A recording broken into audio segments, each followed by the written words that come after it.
गर्मी में तालाब के किनारे पेड़ का गांव। ये क्या, घर में तो पानी ही नहीं है, अब मैं खाना कैसे बनाऊंगी? तुम खाना बनाने के लिए कह रही हो? अरे मैं तो सुबह से नहाई भी नहीं हूँ। ये सोनम और शीला कब से बाल्टी लेकर गए हुए हैं कुएं पर पानी भरने के लिए, लेकिन अभी तक आई नहीं है। गर्मी ही इतनी है कि कुएं पर 24 घंटे औरतों की भीड़ लगी होती है पानी भरने के लिए, जरूर उसी भीड़ में फंसी होंगी। तारा, मेघा और तन्वी तीनों सोनम और शीला के आने का इंतजार करती हैं। थोड़ी देर में सोनम और शीला पानी की आधी आधी बाल्टी भरकर घर आती हैं, जिसे देख तुम दोनों 2 घंटे की निकली हुई हो और इतनी देर में सिर्फ आधी आधी पानी की बाल्टी भर कर लेकर आई हो। और इसमें हम पियेंगे या फिर खाना बनाएंगे और घर का काम कैसे करेंगे हम? वैसे भी अभी तक कोई नहाया भी नहीं है। हमारी बात का यकीन नहीं होता है ना तो कुएं पर जाकर देख लो। अरे कई कई औरतों को तो पानी ही नहीं मिला, हम तो बड़ी मुश्किल से ये बाल्टी का पानी भर कर लेकर आई हैं। और नहीं तो क्या, गर्मी से सबका ही बुरा हाल है। गांव में पानी की तो इतनी किल्लत है कि पूछो मत। इसका मतलब मैं आज भी नहीं नहा पाऊंगी। ना जाने ये पानी का टैंकर वाला भी कब आएगा, 2 दिन हो गए इसे आए हुए। शायद कल आ जाए। कल सुबह हम सबको जल्दी उठना पड़ेगा, तभी टैंकर वाले से पानी भर पाएंगे।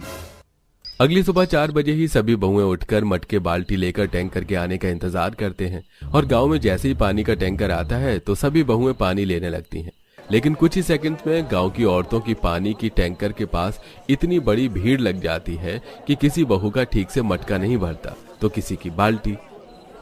जब से ये गर्मी का मौसम शुरू हुआ है तब से एक एक बूंद को तरस गए हम पानी की। आखिरकार कब तक इस पानी की किल्लत रहेगी? पूरे गांव में कुएं का पानी भी आधे से ज्यादा कम हो गया है और ना ही हमारे गांव में कोई तालाब नदी है। इस गर्मी के मौसम में गर्मी नहीं, हम गरीब लोगों की मौत आती है, मौत। सभी बहुएं उदास होकर घर जाती हैं और उस थोड़े पानी को ही बचाकर अपना गुजारा चलाती है। गर्मी के चलते गांव में सभी का बुरा हाल था। कहीं कोई पानी के लिए तरस रहा था तो कोई गर्मी से ही परेशान था।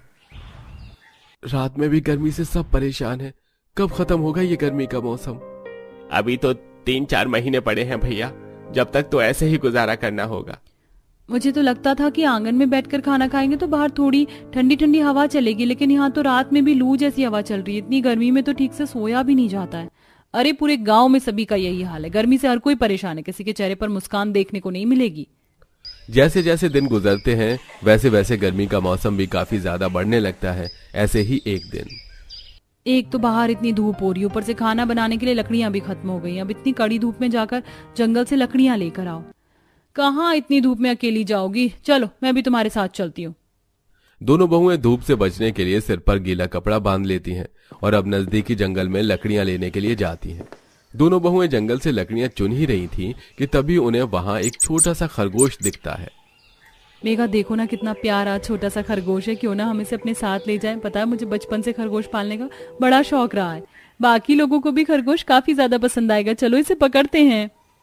मेघा और तारा जैसे ही उस खरगोश को पकड़ने के लिए उसके करीब जाती हैं कि तभी वो खरगोश इधर उधर भागने लगता है, जिसके चलते तारा और मेघा को भी उस खरगोश के पीछे भागना पड़ता है। उस खरगोश का पीछा करते करते तारा मेघा जंगल में थोड़ा आगे निकल जाती हैं। लगता है हम जंगल के अंदर कुछ ज्यादा ही आ गए हैं। अब क्या करें? तुम्हें रास्ता पता है हम कहाँ से आए थे? मुझे नहीं पता तारा, इस खरगोश के चक्कर में मैंने तो रास्ता ही नहीं देखा ठीक से। तारा मेघा जैसे ही थोड़ा सा आगे बढ़ती हैं तो उन्हें उस जंगल के पास ही एक बहुत बड़ा तालाब दिखता है, जिसे देख दोनों काफी हैरान हो जाती हैं। मुझे तो लगता था कि हमारे गांव में कोई तालाब नदी नहीं है, लेकिन यहाँ जंगल के पास कितना बड़ा तालाब है और इसका पानी भी कितना साफ है। यहाँ गर्मी भी नहीं लग रही है। पेड़ और तालाब होने की वजह से यहाँ कितनी ज्यादा ठंडक भी है। काश हमारा घर भी यहीं होता तो कितना अच्छा होता ना। न पानी की टेंशन होती और ना गर्मी से परेशान होते। तो क्यों ना हम लोग अपना घर यहीं बना ले। लेकिन मेघा ये होगा कैसे? यहाँ घर बनाना इतना भी आसान नहीं है और इस तालाब किनारे इतनी जगह भी नहीं है कि हम घर बना सके। लगता है तारा तुमने यहाँ के आसपास के पेड़ों को नहीं देखा। यहाँ के पेड़ काफी ज्यादा बड़े और चौड़े हैं। अगर हम चाहें तो इन पेड़ों के अंदर अपना घर बना सकते हैं। लेकिन हम भला इन पेड़ों के अंदर कैसे रह सकते हैं? घर बना भी लिया तो पेड़ों के अंदर रहना मुमकिन नहीं है। क्यों नहीं मुमकिन है तारा? ये पेड़ इतने बड़े हैं कि इनके अंदर 2 लोग आराम से रह सकते हैं। हमें बस 5 पेड़ के अंदर घर बनाने होंगे, फिर इनके अंदर हम अपने पतियों के साथ आराम से रह सकते हैं। और यहाँ तो तालाब भी है तो हमें पानी को लेकर भी ज्यादा टेंशन नहीं होगी। तुम्हारी बात में दम तो है। चलो चलकर बाकी लोगों को भी बताते हैं। दोनों बहुएं जैसे तैसे कर उस जंगल से बाहर आती हैं और घर आकर सारी बात बाकी लोगों और अपने पतियों को बताती हैं। और जब वो सब तालाब के किनारे आकर वहां का नजारा देखते हैं तो उन्हें भी काफी अच्छा लगता है। अरे ये जगह तो सच में काफी सुंदर और ठंडक भरी है। तुम लोगों ने सही कहा था, हमें यहाँ रहने में कोई दिक्कत नहीं होगी। इन पेड़ों के अंदर घर बनाना भी इतना ज्यादा मुश्किल नहीं है। चलो फिर काम पर लगते हैं। अब सभी पति कुल्हाड़ी की मदद से उन बड़े बड़े पेड़ों के अंदर छेद करने लगते हैं, तो वहीं उनकी पत्नियां भी इसमें उनकी काफी मदद करती हैं। पेड़ अच्छे से छेद कर सारे छोटे मोटे लकड़ी के टुकड़े बहुएं हटाकर लकड़ी पेड़ के अंदर चादर और अपना छोटा मोटा जरूरत का सामान रख लेती हैं। और अब पांचों बहुओं के पास उनका खुद का तालाब किनारे पेड़ घर होता है। तालाब किनारे रहने की वजह से उनके पानी के काम भी आसानी से हो जाते हैं। कितने समय के बाद मुझे सुकून की नींद आई। मैं तो आराम से सो रही थी रात में।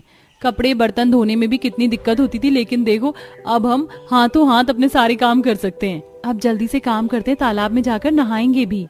पांचों बहुएं जल्दी से अपने छोटे मोटे काम निपटा लेती हैं और तालाब के ठंडे पानी के अंदर जाकर काफी ज्यादा मस्ती करती हैं। और ऐसे ही कुछ दिन गुजर जाते हैं। तारा और सोनम जंगल से निकलकर गांव में राशन के लिए जाती हैं। तभी वहां उन्हें गांव में रहने वाली उनकी पड़ोसन शांति मिलती है। अरे शांति, कैसी हो तुम? और ये क्या, इतनी परेशान क्यों हो? कुछ हुआ है क्या? तुम लोग तो जानती हो कि गांव में कितनी ज्यादा गर्मी पड़ रही है और पानी को लेकर भी कितनी किल्लत रहती है। मेरी और माँ जी की तबीयत गर्मी के चलते काफी ज्यादा खराब है। डॉक्टर कह रहे हैं अगर ऐसा ही रहा तो उन्हें शांति, ऐसा मत करो, उन्हें कुछ नहीं होगा। हमारे पास एक ऐसी जगह है जहाँ काफी ज्यादा ठंडक है और पानी की कोई परेशानी भी नहीं है। तुम सच कह रही हो? सच में कोई ऐसी जगह है? मुझे वहां ले चलो ना। सोनम और तारा शांति को उसी तालाब किनारे वाली जगह में ले जाते हैं। शांति जब वहां का ठंडा माहौल, तालाब और पांचों बहू का पेड़ के घर के अंदर देखती हैं तो वो काफी ज्यादा खुश होती हैं। इन पांचों बहुओं ने तो गर्मी से छुटकारा पा लिया था, लेकिन गांव में कई ऐसे परिवार थे जो अभी गर्मी से जूझ रहे थे, जिसके चलते सभी बहुएं अब गांव वालों को अपनी जगह के बारे में बताती हैं और अब गांव के लोग और सरपंच उस तालाब किनारे आते हैं। अरे तुम लोगों ने तो काफी अच्छी जगह ढूंढ निकाली है। मैं इतने सालों से इस गांव में रह रहा हूँ और मुझे इस जगह के बारे में कुछ भी नहीं पता, लेकिन हम सब एक साथ यहाँ घर बनाकर रह सकते हैं। हम इतने सारे लोग हैं और यहाँ घर बनाने लायक पेड़ काफी कम है। जरूरी नहीं है कि पेड़ों के अंदर ही रहें। कुछ लोग पेड़ों के अंदर रहेंगे तो कुछ लोग पेड़ों के ऊपर घर बना लेंगे। पांचों बहू के चलते अब पूरे गांव वालों को भी जल्द ही गर्मी से छुटकारा मिलने वाला था। अगले दिन से ही सभी गांव के लोग पेड़ों के अंदर और पेड़ों के ऊपर घर बनाना शुरू कर देते हैं, जिसमें बहुएं और उनके पति भी काफी मदद करते हैं। तो वहीं तारा सबके लिए इस गर्मी के मौसम में ठंडा ठंडा आम पन्ना बनाकर लाती है। अब आप बस थोड़ा आराम कर लीजिए और ये ठंडा ठंडा आम पन्ना पीजिए। 1 से 2 हफ्ते के अंदर ही उस तालाब किनारे उन पेड़ों पर पूरा गांव आकर बस जाता है, जिसके चलते अब सभी गांव वालों को उन 5 बहू के चलते आखिरकार पूरी तरह गर्मी से छुटकारा मिल चुका था। मानना पड़ेगा, तुम पांचों के चलते ही आज हम सभी गांव वालों को गर्मी से छुटकारा मिल ही गया। और नहीं तो क्या, अब हम इस गर्मी के मौसम में भी आराम से खुलकर रह सकते हैं, चैन की नींद सो सकते हैं। और सबसे जरूरी चीज, अब तो हमें पानी की भी कोई दिक्कत नहीं होगी। और यहीं थोड़ी दूर पर एक झरना भी है। अगर कभी तालाब का पानी खत्म भी होने को आया तो झरने का पानी तो है ही। गांव का एक एक इंसान उन 5 बहू को शुक्रिया बोलता है और अब पूरा गांव उस तालाब किनारे उन पेड़ों के अंदर हंसी खुशी रहता है। सरिता दीदी, ये देखो मैंने इस मिट्टी से कितनी मजबूत टिकाऊ हांडी बनाई है। इसमें हमारे पूरे परिवार के लिए फैल से दाल चावल पक जाएगा। जरा मेरा जुगाड़ देखो, मैंने खजूर की झाड़ू बनाई है। आशा, कंचन, कितना कड़ा घाम है, छत की घास लग गई हो तो मचान से नीचे उतर आओ। माँ, हमने सारी जगह घास बिछा दी है। तब तपाती गर्मी, जमुना और उसकी 5 बहू घास का घर, मिट्टी के बर्तन, हाथ पंखा, चटाई, जुगाड़ू चीज बना रही थी, जिसे देखकर पड़ोस ने, बहू हो तो ऐसी, कौशल्या बहन इतनी गरीबी में गुजारा करके रह गई और कितना फर्स्ट क्लास का घास फूस से घर बना लिया। ऐसा ही कह रही है सरस्वती बहन, आजकल के टाइम तो घर तोड़ने वाली बहू का जमाना है। भैया, एक इस जमुना का नसीब कितना अच्छा है, इतना दुख, गरीबी, भूखमरी झेल कर भी 5 बहुएं इसके पाँव धोकर पीने को तैयार है। दोनों पड़ोसन जमुना के जुगाड़ू बहू की तारीफ करने के साथ जल भी रही थी। जहां मोहल्ले में सबने 3-4 मंजिल वाला मकान बनवा रखा था। ये 5 घास का घर क्यों बना रही थी, सारा किस्सा क्या है, आइए पिछली कहानी में देखते हैं। जहां दोपहर के टाइम मकान की छत तपतपा रही थी, 5 बहुएं, उनके बाल बच्चे और सास पसीने से परेशान थे। ये भगवान, इस गर्मी ने तो तबाह करके रख दिया है। सच में आज तो भयंकर वाली गर्मी है। घर भी भट्टी जितना तप रहा है। तभी एकदम से बिजली कट जाती है। हे भगवान जी, एक तो गर्मी आग बरसा रही, ऊपर से करमचली बिजली वाले दोपहर में लाइट काट लेते हैं। लाइट गए 2-4 मिनट गुजरते ही गंगा की हालत खराब होने लगती है। माँ जी, मुझे बहुत ही बेचैनी सी हो रही है, जी भी मचल रहा है। गंगा बहू, तुझे 6वां महीना चढ़ गया है, घर में घमस ज्यादा है। चलो बहू, आंगन में चलकर बैठते हैं। दादी दादी मैं भी चलूंगा। मैं भी चलूंगी दादी। हाँ हाँ मेरे प्यारे पोते पोती, चलो। पसीने पसीने होकर सब आंगन में छांव देखकर बैठ जाते हैं। आंगन में थोड़ी राहत है, वरना घर के भीतर तो दिन रात भभका छाया रहता है। माँ जी, कुछ तो घर के अंदर गर्माहट इसलिए भी भरी रहती है क्योंकि एक ही कमरे के अंदर पूरे परिवार का पकाना, खाना, सोना सब कुछ होता है, इसीलिए गर्मी पास नहीं हो पाती। अगर हमारे पास भी 2 कमरे होते तो एक में रसोई घर होता, एक में सोते तो ठंडक रहती। बहू, तुम 5 के पतियों की कमाई धमाई भी तो इतनी नहीं है, किसी तरह कमाते खाते जीवन गुजर रहा है। तेरे ससुर जी अगर भरी जवानी में नहीं गुजरे होते तो आज हमारी दशा इतनी गरीबी भरी नहीं होती। उनकी बड़ी इच्छा थी कि जब बहुएं शादी करके आएंगी तो सबके लिए अलग अलग कमरा, टॉयलेट, बाथरूम सब बनवाऊंगा। ये एक कमरा तैयार करवाया था, पता नहीं किसकी हाय लग गई उन्हें। कहते कहते जमुना फूट फूट कर रोने लगती है। तभी 5 भाई आ जाते हैं। माँ, बच्चों, आप सब बाहर क्यों बैठे हैं? अजी, घर के अंदर लाइट नहीं है तो क्या करें? सब लोग अंदर चलिए, अड़ोसी पड़ोसी सब लोग देख रहे हैं, ऐसे अच्छा थोड़े लगता है। अरे सोहन, तू क्यों खिसिया रहा है? अपने आंगन में बैठकर हवा ही तो खा रहे हैं। तभी पड़ोसन सरस्वती अपने मंजिल वाले मकान से मजाक उड़ाती है। हाँ हाँ, तुम लोग ये गरम गरम लू खा सकते हो, एसी कूलर खरीदने की तो औकात नहीं है, 3rd क्लास चीप लोग। पड़ोसन के मजाक उड़ाने पर जमुना झगड़ जाती है। अरे ओ सरस्वती, 4 मंजिल वाला मकान बना लिया तो ज्यादा खुद पर ऐंठ मत। इंसान को अर्श से फर्श पर आने में टाइम नहीं लगता है।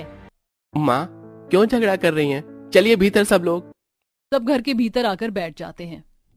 अरे अब क्या मुहूर्त निकलवाना पड़ेगा खाना मांगने के लिए, भूख से जान निकल रही है, खाना दे दो।